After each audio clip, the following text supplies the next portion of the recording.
Good morning, everybody.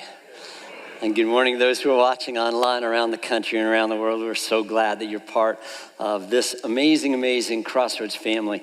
I do say if next week, if you've never been baptized, or maybe you come to a point in your life that you want to reaffirm the baptism, or maybe you were baptized as a child and now you're at a point in your life you want to say, I want to do that for myself, invite you into the water next week. This is one of my favorite things that we do. We baptized right at 100 people last year, which was incredible. And man, wouldn't it be great if God did even more this year? Wouldn't that be awesome? You know, I've had the privilege of going to Israel, I think 3 or 4 times. But one time, it was not a tourist thing. It was more of a group in Israel invited myself and a group of other people to go there. And I didn't really know what I was doing there because the other people were like, they had national broadcasters. You had representatives and things like this. So I kind of felt like one of these things is not like the other. And it was me that was not like the other. But had a chance to, go ahead and show some pictures up there. I just thought I'd share some of these things with you. This is at the Knesset. This is when this was where their Senate is and things. Got to meet with some of their representatives and everything. This is at Masada. Go ahead.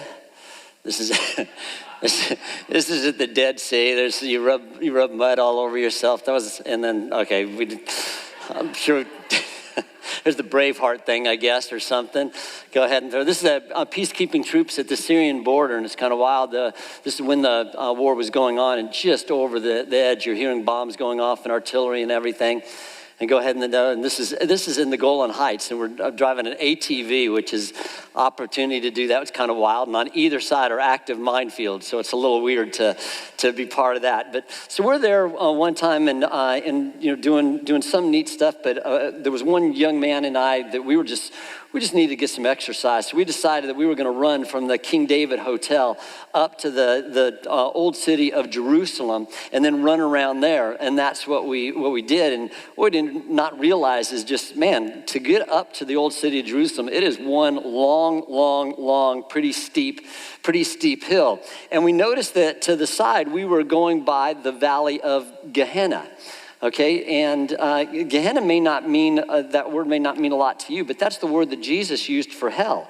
11 times in the Gospels. Also, James used that same thing, and the reason he used that was because that's where in old Jerusalem they used to burn the garbage. They used to burn carcasses of animals. They even sacrificed their children to the demon god Moloch when they were running away from God and things like this.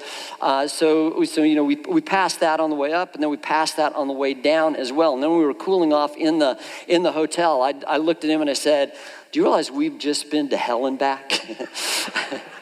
And so he laughed, I laughed a little, but you know what? That figuratively, I've been to hell and back. Haven't you? There's been some times where you just go through some stuff, and it's like my mentor says.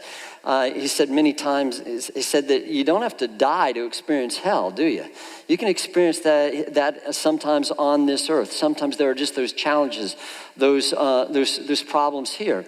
And so for everyone that's ever done that, for everyone we're going to do that from time to time, just go through the difficult times of life, this message is for you.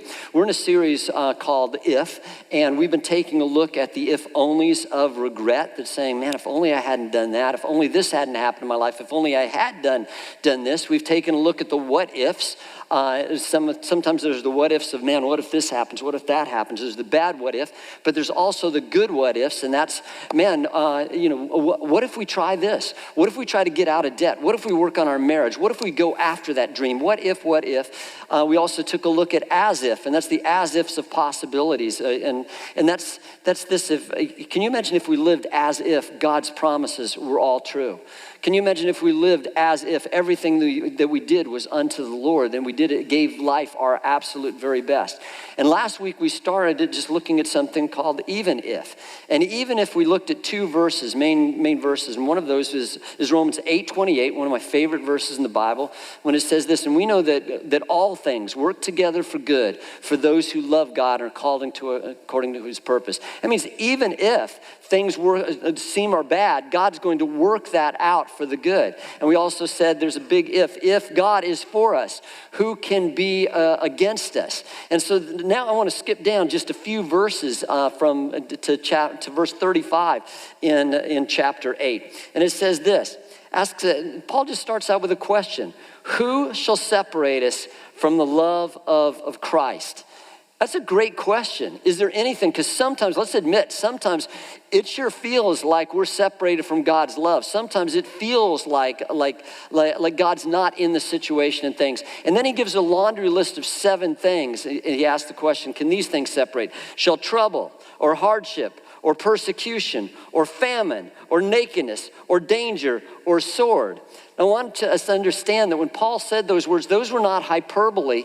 That was not hypothetical questions, because he had been through every single one of those. If you read the book of Acts, if you look at the epistles, you realize that every single one of the things he just talked about, the hardship, the danger, the problems, the everything, he's been through every single one of those. And I wonder, as he's writing those things, I wonder if his mind went back to some of those things. I wonder if he thought about the hardship. I wonder if he's thinking about being shipwrecked in the Mediterranean. I wonder if the danger. I wonder if he was writing about the time they stoned him in Lystra. I wonder if all those hardship. I wonder if some of the emotions of the difficulties came back and grabbed him like it can do.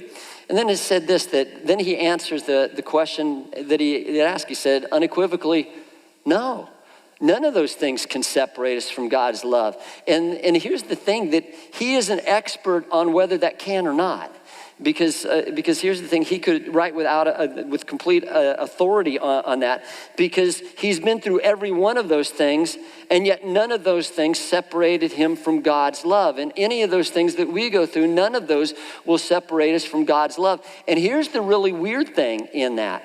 Is that sometimes it's only when we go through those hardships and go that we truly understand the love that God has for us, the love that Christ has for us. I remember as I was writing this message just a few hours before, I'd gone to a pastor's thing with the Cooperative Christian Ministries had, and they were showing this a video of a lady who had formerly been homeless, and she was thanking God, and she was also thanking Cooperative Christian Ministry that they provided a housing for her. But there's something that she said through tears that I'll never forget. She said, I don't look back in sorrow at my season of homelessness. It was actually the sweetest time in my life. It was then that I experienced the love of Jesus more than any other time. And isn't it weird that sometimes in the most difficult times of life, those are the times that we understand how much God really, really does love us as he gets us to the other side. And here's how Paul answered that question. No, in all these things we are conquerors. That's not what it says, is it? That's not more than, absolutely. But wouldn't it be great? I mean, it would be fantastic if all we were was conquerors, because there's seasons of life, there's moments of life that just getting to the other side of it, man, it's incredible. I mean, they're just surviving the disease, they're just surviving the hardship, they're just surviving the heartache, they're just surviving the loss of a loved one. Man, just getting over that, we deserve a plaque or a trophy or at least a country song written after us, right? I mean, and sometimes just getting through it is amazing. But he says that we are more than conquerors. And the word there for it's actually, we translate it 3 words, but it's 1 word in the Greek, and it's hupanikao. Okay, and what it means is this. It means to hyper-conquer, to over-conquer, to conquer with success, to spare. And I don't know if you saw that in the middle of that was the word Nike. Okay, now Nike was in the Greek panthology. She was the Greek goddess of victory, right? She was whether that was war victory or that was sports victory or whatever, she personified victory. And I love that Paul grabbed hold of that secular thing and he redeemed it and said, no, that's what I'm talking about though, that kind of victory, that kind of overcoming. And you think about it that probably the Coca-Cola symbol and the the Apple symbol and the Nike swoosh are probably three of the most seen logos, recognized logos in the whole world. And you have, and what it is Romans 8:37 is kind of our swoosh. It's saying that we are over conquerors. We are hyper conquerors in that. And hyper conquering doesn't mean we just get the W, okay? It means we demoralize the opposition. There was a game that happened in November the 7th of 1916 where Georgia Tech beat Cumberland College. This is a football score, 222-0, okay? That's an annihilation. It's still the biggest margin of victory in the history of college football. And it was in a time when, just like today, how much you beat the opposition makes a difference. That Coach Heisman, who the Heisman Trophy is named after, wanted to run up the score. And it could have been even worse, but the Cumberland College formed a human pyramid, if you can picture that, to block one of the extra points. And their entire offensive production, Cumberland College, was minus 28 yards for the whole game. But here's the thing. So that's what I'm talking about. And if you and I had a business card, here's what it could look like. Go ahead and throw that up there. It could be your name, more than a conqueror, hyper conqueror. Now, if you handed that to somebody, they may look at it and give you, have you look at you sideways or something. But that's who you are. That's your identity. That's who God says you are. That's not who I say you are. That's who God says you are. And the thing is, if we don't understand that we are more than a conqueror, then we're never going to really truly be everything that God wants us to be. We're going to live in a world of not conquering, okay? And then what is the difference between it's really that you have false humility. What's the difference between false humility and pride? Pride is that you believe something about yourself that's not true. False humility is not believing something about yourself that is true. And both of those are so destructive in life that we know pride is destructive, right? It says pride comes before a fall. A haughty spirit before destruction. And it also says that God opposes the proud, but gives grace to the humble. And I don't know about you, but I do not want to fall. And I certainly don't want God to oppose me. I want the exact opposite, right? And so that's so dangerous to have pride. But I don't know which is worse, pride or false humility, not believing something about yourself that's true. And here's this thing. I know these things for sure. I know that you are not damaged goods. Somebody needs to hear that, either online or in here. You're not damaged goods. You're also not whatever label this world has given you. You are what God has given you. And the other thing is this, is you are not a victim. If anyone could play the victim card on the face of the planet, it was Paul. Paul went through so much stuff. And just listen, this is just his partial resume. We could add so many other things that he did not add here. But this is where he's giving in 2 Corinthians chapter 11. He says this, I have worked much harder, been in prison much more frequently, been flogged more severely, and been exposed to death again and again. 5 times I received from the Jews the 40 lashes minus 1. And I don't know about you, I got to stop here right there and just go, man, he's been 5 times, he was whipped 39 times. Now think about that. If I did the math right, that's 295 times that he got whipped. 295 marks that he has on his body from doing that. Now, my mind went back as I'm reading that. Mine went back to a time in my life when actually my parents got my brother and I whips. Don't know what they were thinking about, so it must have been a Western thing or something. It was before pre-Indiana Jones. It wasn't that size and everything, but we were trying, we were cracking the whip. And I don't know if you know, but when the whip cracks, what that is it actually breaking the sound barrier. That's why it makes that sound. Well, my brother was trying to crack the whip, and he cracked the whip. He cracked that whip right here on my body, okay? And man alive, you remember that. And I can't imagine, he didn't mean to. Well, knowing my brother, he might have meant to. But he did not, he didn't truly mean to hurt me, and they did 295 times. They tried to to hurt him and did hurt him in that. 3 times I was beaten with rods. Once I was pelted with stones. 3 times I was shipwrecked. I spent a night and a day in the open sea. I have been constantly on the move. I've been in danger from rivers. I've been in danger from bandits, in danger from fellow Jews, in danger from Gentiles, in danger in the city, in danger in the country, in danger in the sea, in danger from false believers. I have labored and toiled and gone often without sleep. I have known hunger and thirst and have often gone without food. I have been cold and naked. Besides everything else, I face daily the pressure of my own concern for all the churches. And he doesn't even mention all the times he's been thrown out of towns, all the times he's been mocked, all the times as he was preaching that they were persecuting him as he was doing that. But what I'm saying is he could have used the victim card if anybody on the planet could have ever done that, with people treating him bad or situations treating him bad in that. But so what does that mean for us? It means that we don't have to live like victims. Here's one of the things that I know the enemy has a plan for us, is for us to feel like victims and roll over and suck our thumb and just get in a fetal position and give up. But I want you to hear this. You and I, we are not defined by what has happened to us.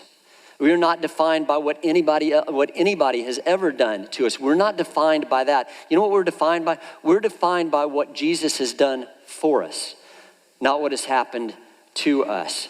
And I want to talk about just victims for a little while, because that is something, man, Satan loves that word, and he wants us to grab hold of that label for ourselves and look around at our culture. Tens of millions of people have grabbed hold of that label for themselves. Why does Satan love that label so much? One big reason is it brings disharmony, doesn't it? God loves harmony. He loves it. In fact, Jesus, the last prayer he prays is for us to have harmony, get along. And Satan hates it when we get along. He hates it. United we stand, divided we fall. So what happens is when there's victims, it's this person's against this person against this person, this group against this group against this group, right? And the other thing that he loves about it is it gives us the excuse to stay defeated and never rise above our past or our current circumstances. Here's the definition of victim: a person harmed, injured, or killed as a result of a crime, an accident, or another event or action. And if that's the definition, then we're all victims, right? Every single one of us have had those things happen to us. We've had people hurt us. We've had things happen to us. We've been injured. We've been circumstances in life have happened to us. Now, we may have been hurt and victimized in different ways, right? I made a list here. Some because of physical or emotional abuse. Some because of an affair or divorce. A disease. Some people have been victims of crime. Some people have been victims because people have looked down on you because of the way you look, or the color of your skin, or your age, or where you're from, or where you live, or whether you're a man or a woman. Some of you have been victims of an accident, and some of you have been hurt by hurtful words or painful circumstances. But let's just say this: we've all been hurt, and we could all play the victim card if we wanted to. And here's another definition of victim is someone who's been tricked or duped.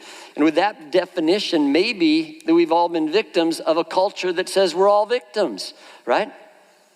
And the other thing is, not only that we don't have to play a victim card or be victims, also if Paul can get past all these trials, so can we, can't we? Because you know what? He made it through all those things, and let's just face it, it's probably stuff we'll never ever face. We'll never be going through, but he made it to the other side of that. And we serve the same God that Paul served. And we've got the same Holy Spirit living inside of us that Paul had. And the other thing is, we are more than conquerors, just like Paul was, right? In fact, when he said we are more than conquerors, who's the we? He's talking about not only himself, he's talking about us. All of those who he was writing to then and now. We're the ones. And so also, but being more than a conqueror doesn't mean we're not going to face things. In fact, you can't be a conqueror unless you face things, right? You can't conquer things if you haven't faced it. You can't, unless there's an enemy, unless there's a struggle, unless there's a pain, unless there's all that, we can't get to the other side of that. We can't be more than a conqueror. And because of that, we all have scars, don't we? If you were to look at my skinny little body and see that, I have scars from different things.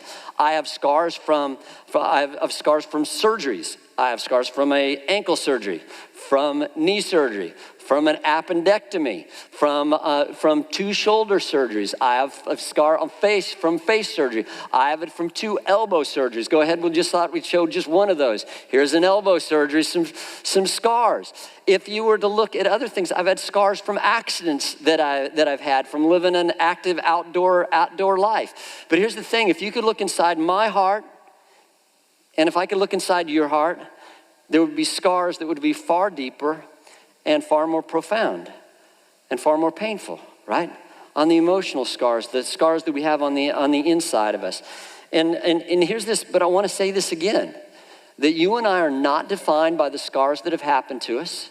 You and I are not defined by any label anybody gives us. You and I are defined by what Jesus Christ has done for us.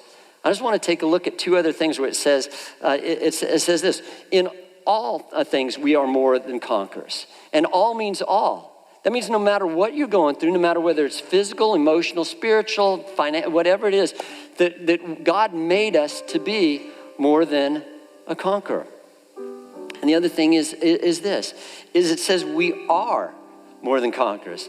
That doesn't mean, that's the active present tense. And what that means is we don't have to wait until we die to be more than a conqueror. We don't have to wait until everything finally works out perfectly in our life, because it's never going to happen on this side of this side of heaven. He's saying right now, in whatever situation you're in, God's saying you are more than a conqueror in that way.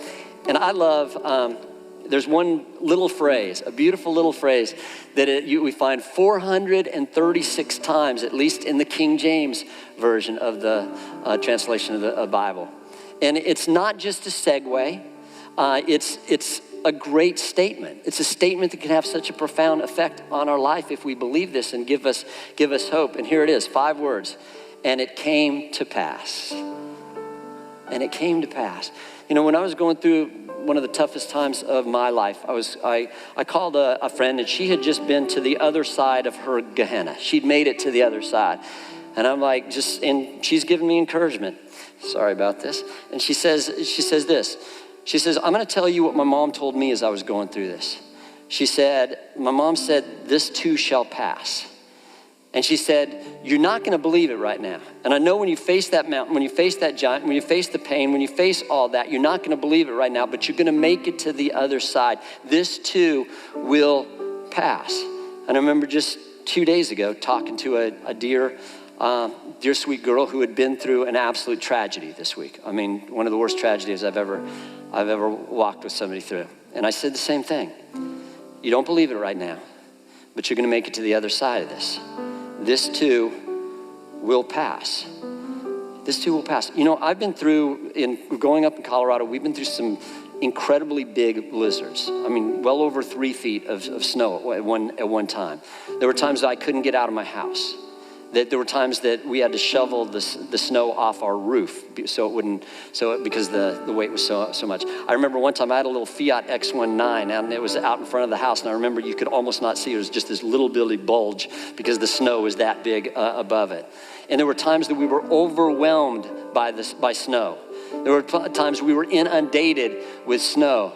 But here's the time, and the sun eventually came out.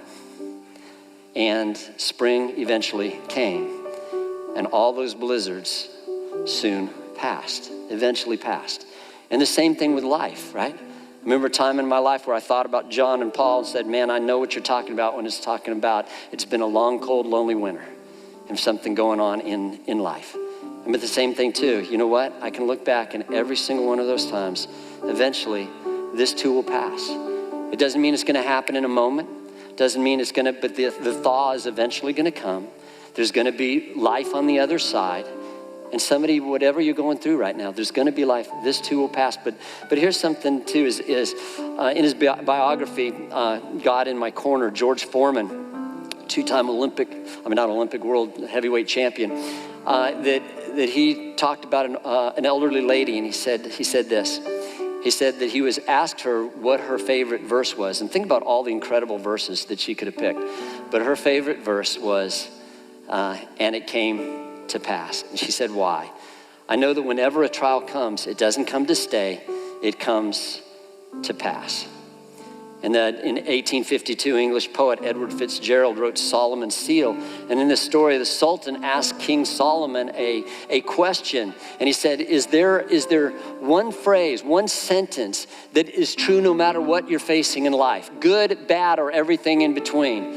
And Solomon was said to say, this too shall pass.